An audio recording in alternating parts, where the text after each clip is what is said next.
मेरा नाम माला है। मैं और मेरे 4 दोस्त प्रिया, अधीर, साहिल और नीति कॉलेज में साथ पढ़ते हैं। हम सब ने सोचा कि किसी आखिरी रोमांचक सफर पर चलें, क्योंकि कॉलेज लगभग खत्म होने वाला था। तब प्रिया ने हिमाचल प्रदेश के एक पुराने डाक बंगले में रहने का सुझाव दिया। लोग कहते थे वह जगह डरावनी है और वहाँ भूत हैं। हालांकि मैं ज्यादा डरपोक हूँ, फिर भी मैंने हाँ कर दी, क्योंकि पहाड़, ठंडी हवा और दोस्तों के साथ मस्ती का लालच मुझे रोक नहीं पाया। शुक्रवार को दोपहर में हम सब अधीर की पुरानी कार में निकले। ऊंची ऊंची पहाड़ियों की घुमावदार सड़कों से होते हुए हम आगे बढ़ते गए। आसपास खूबसूरत पेड़ थे, बर्फ से ढकी पहाड़ियाँ दिख रही थी और हवा ठंडी थी। वह डाक बंगला काफी अंदर था, शहर से लगभग 30 किलोमीटर दूर। हम अपने साथ नूडल्स, पानी, खाने पीने की कुछ चीजें और गर्म कपड़े ले गए थे। हमारा सोचना था कि अगर हमें वहाँ डर लगेगा तो सुबह जल्दी चले जाएंगे। बंगले पर पहुँचते ही हमें एक बूढ़े चौकीदार मिले। उनका नाम लक्ष्मण था। वे एक लालटेन लिए खड़े थे और हल्की सी मुस्कान के साथ हमारा स्वागत किया।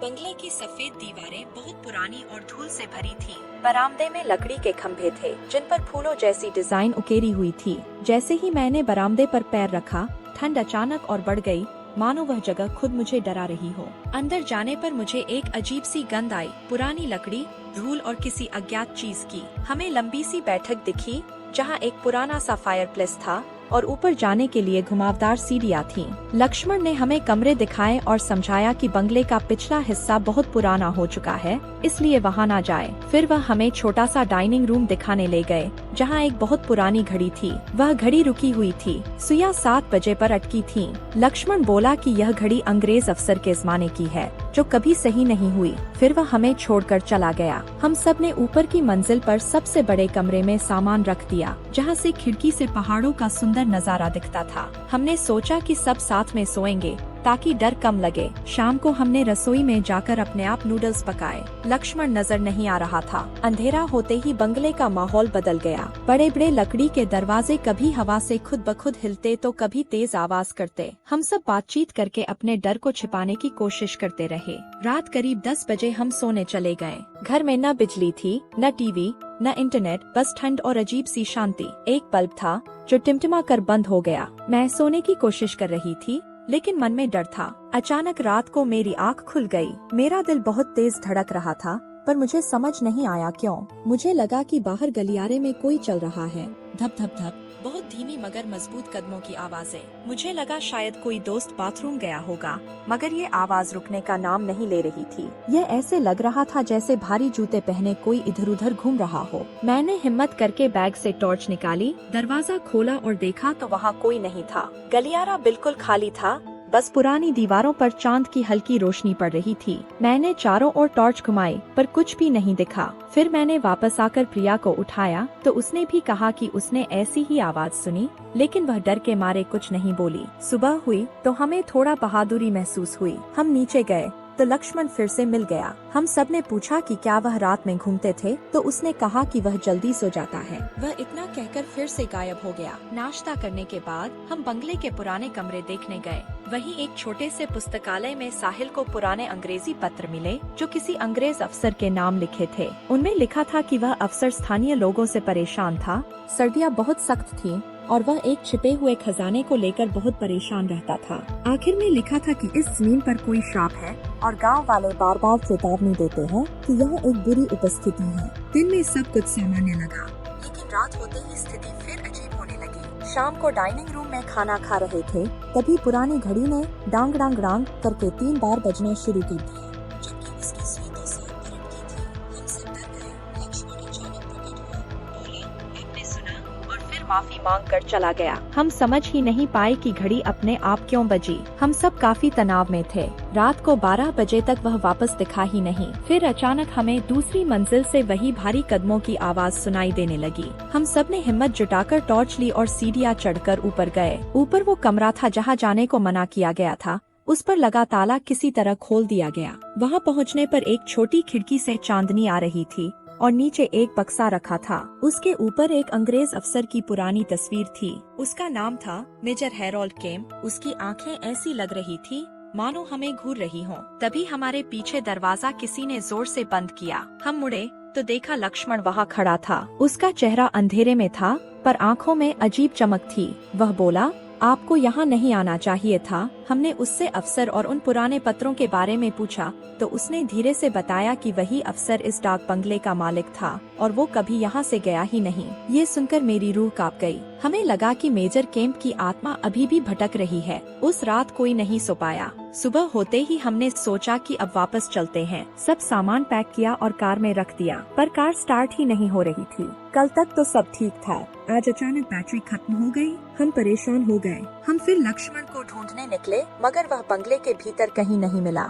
किसी ने उसे नहीं देखा। पीछे एक पुराना शेड था जहाँ उसका कमरा बताया जाता था, पर वहाँ भी वह नहीं था। शेड के अंदर एक छोटा सा डिब्बा मिला जिसमें चिट्ठियों जैसे कागज थे। उन पर तारीखें लिखी थीं और एक जगह लिखा था कि वे आते हैं, रुकते हैं और जा नहीं पाते। केम्प के श्राप ने सबको बांध रखा है। मैं भी इस श्राप से बंधा हुआ हूँ। हमें समझ आया कि शायद लक्ष्मण भी किसी श्राप के कारण इस बंगले से बंधा हुआ है और मेजर केम्प की आत्मा उसे नियंत्रित कर रही है। हम घबरा गए। फिर सोचा कि चलो पैदल ही निकल चलते हैं, भले ही दूर हो। हम निकल पड़े, पर करीब 1 घंटे बाद हमें लगा हम वही रास्ता बार बार घूम रहे हैं। एक पेड़ हमने पहचाना जिसने हमें एहसास दिलाया कि हम घूमकर फिर बंगले के सामने आ चुके हैं, जैसे कोई अदृश्य ताकत हमें वापस खींच ला रही हो। अब हमें एहसास हुआ कि यह जगह सचमुच डरावनी है। प्रिया रोने लगी कि हम कभी निकल नहीं पाएंगे। अधीर ने कहा कि हमारे पास बस एक रास्ता है, उस पुराने बंद कमरे में फिर जाए और कोई सुराग ढूंढे। हम सब हार कर मान गए।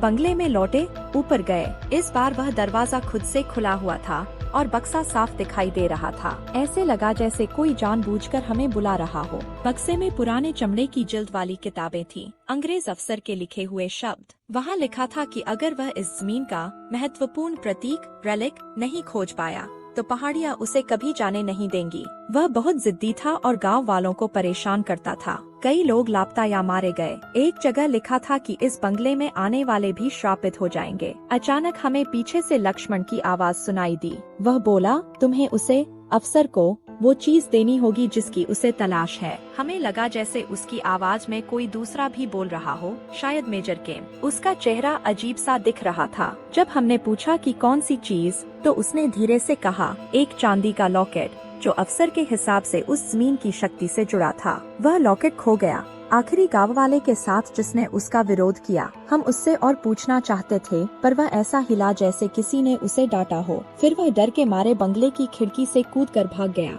हम भी उसके पीछे भागे, सोचा कि शायद वह हमें वहां ले जाएगा जहां लॉकेट होगा। पेड़ों के बीच भागते हुए हम एक चट्टान के पास पहुंचे। दूर से देखा कि लक्ष्मण किनारे खड़ा कुछ बड़बड़ा रहा था, पर उसकी आवाज मेजर केम्प की तरह लग रही थी। हमें लगा कि उसके ऊपर किसी आत्मा का कब्जा है। अचानक चट्टान नीचे से टूटने लगी और लक्ष्मण वहीं से नीचे गिर गया। हमें जोर से धक्का लगा। हम चिल्लाए, पर कुछ नहीं कर पाए। नीचे जाने पर वहाँ उसकी देह नहीं थी, बस एक पुराना जैसा पत्थर था जिस पर धुंधले अक्षर लिखे हुए थे। वहीं पास में हमें चांदी का एक लॉकेट मिला। उसके अंदर एक औरत का चेहरा उकेरा हुआ था, जिसकी आंखें बहुत डरी हुई सी दिखती थी।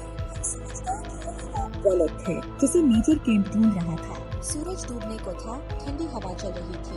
हमें लगा कि यही लॉकेट वापस जमीन को सौंपना होगा, ताकि शाम टूट सके।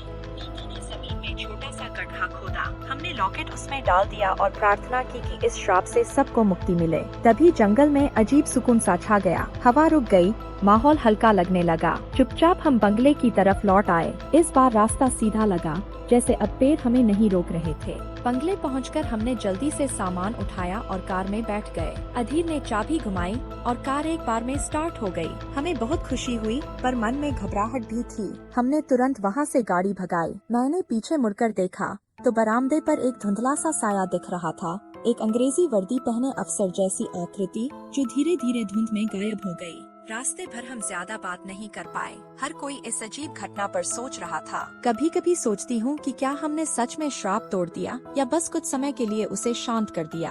अगर कोई और यात्री वहाँ जाएगा, क्या मेजर केम्प की आत्मा फिर जाग जाएगी? ये सब सोचकर दिल कांप उठता है। मैं ये कहानी इसलिए सुना रही हूँ कि कई बार कुछ जगहें बहुत रहस्यमयी होती हैं। अगर आप हिमाचल में हो और कोई आपको ऐसे किसी पुराने डाक बंगले में रहने के लिए कहे, तो सतर्क रहें। हो सकता है वहाँ आज भी कोई भटकता हो कोई पुरानी ताकत जो लोगों को फंसा लेती है। हम लोग किसी तरह बच तो गए, पर मुझे अब भी याद आता है कि कैसे रात में वो कदमों की आवाज आती थी, कैसे घड़ी अपने आप बज उठी और कैसे लक्ष्मण भी उतना सीधा साधा नहीं था। शायद वह भी मेजर केम्प के श्राप का कैदी था। मैं यही कहूँगी कि कुछ भूत या श्राप एक बार में खत्म नहीं होते। कई बार ये सदियों तक लोगों को परेशान करते रहते हैं। अगर आपको कभी रात के अंधेरे में किसी पुराने घर में घड़ी की रहस्यमयी आवाज सुनाई दे या फर्श पर भारी बूटों की दस्तक, तो मेरी बात याद रखना, हर आत्मा सो नहीं पाती, खासकर वे जिनका मन बुरे इरादों से भरा हो या जो कभी भी अपनी जिद नहीं छोड़ पाए हो। कुछ श्राप इतने बड़े होते हैं